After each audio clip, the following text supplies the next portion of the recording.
Anger feels powerful. In the moment, it feels honest, justified, even necessary. It convinces you that without it, you would be weak, ignored, or taken advantage of. But this story is about the hidden cost of anger left unchecked, and the quiet strength of a man who learned that the greatest victory is the one no one sees. Long before the desert cities were swallowed by time, there stood a trading town at the edge of the sands. Its stone walls were bleached by the sun, its streets filled with merchants, travelers, and the constant movement of dust carried by the wind. Life there was unforgiving. Water was scarce, patience was tested daily, and tempers burned as fiercely as the midday heat. In that city lived a man named Khalid, known by everyone for two things: his unmatched skill as a metalworker and his uncontrollable anger. Khalid's hands could shape steel with precision and beauty. His blades were balanced, strong, and trusted by warriors and guards alike. But his emotions were wild and sharp. When challenged, he answered with fury. When insulted, he struck back with words meant to wound. People respected his craft, but they feared his temper. Khalid believed anger was strength. He believed it kept him from being small, from being forgotten, from being broken by a hard world. Each morning, Khalid opened his workshop before the sun rose. The air was cool then, and his mind was quiet. Each evening, he closed the doors with clenched fists and a restless heart.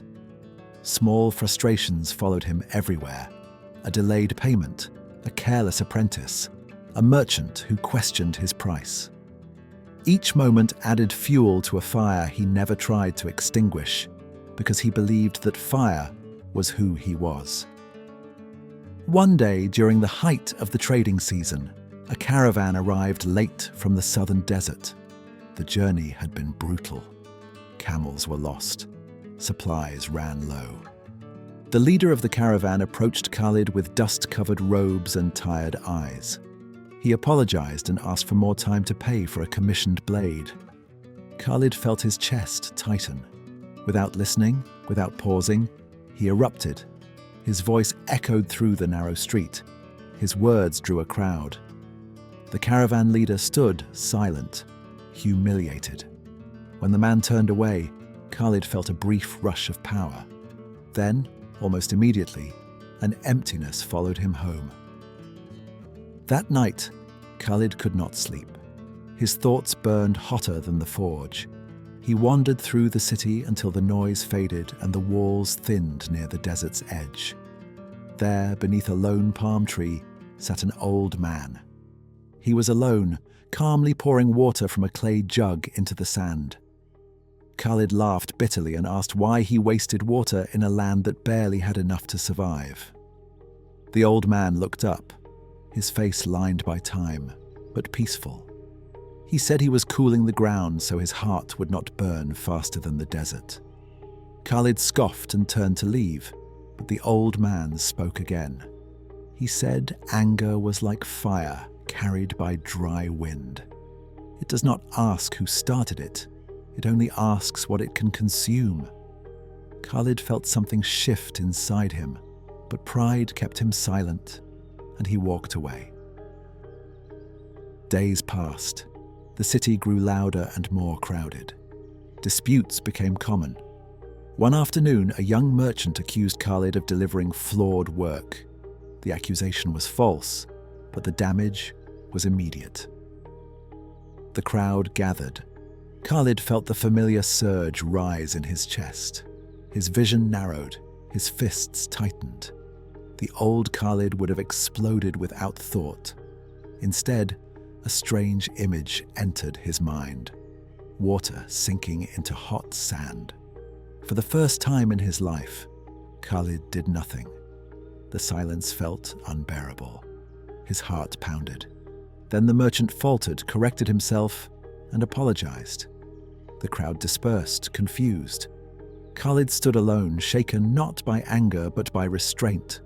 That night, Khalid returned to the palm tree. The old man was there again, as if he had never left.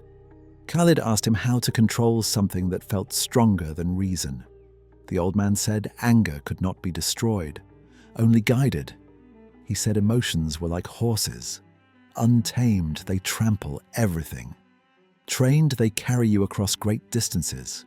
He told Khalid that every moment of anger was a choice, but the choice came before action, not after. The old man gave Khalid a practice. When anger rose, Khalid was to delay action until his breath slowed, to feel the heat without acting on it, to allow the moment to pass before deciding who he wanted to be. At first, Khalid failed often. His voice still rose, his jaw still clenched. But slowly, something changed. The fire did not disappear, but it stopped controlling him. The true test came weeks later. A dispute between rival traders erupted in the market. Insults turned to shouts. Shouts turned to drawn blades. Chaos spread quickly. Khalid was pushed to the ground. Dust filled his mouth. Insults rained down on him. The old Khalid would have answered with violence. Instead, he rose slowly. He raised his hands. He spoke calmly. His voice cut through the noise, not because it was loud, but because it was steady. Others followed his lead, blades lowered. The conflict ended not with blood, but with shame and relief. From that day on, Khalid's reputation changed. He was still respected for his skill, but now he was sought for his judgment. Apprentices learned not just how to shape metal, but how to shape themselves. Khalid understood what the old man had meant. Anger was energy. Control was direction. Years later, Khalid passed the palm tree one final time. The old man was gone. In his place, the sand was cool and damp despite the heat. Khalid smiled quietly. He finally understood. Anger does not make you powerful. Control does. Strength is not the absence of emotion, but mastery over it. In a world that rewards reaction, the man who chooses restraint will always stand taller than the one who burns first.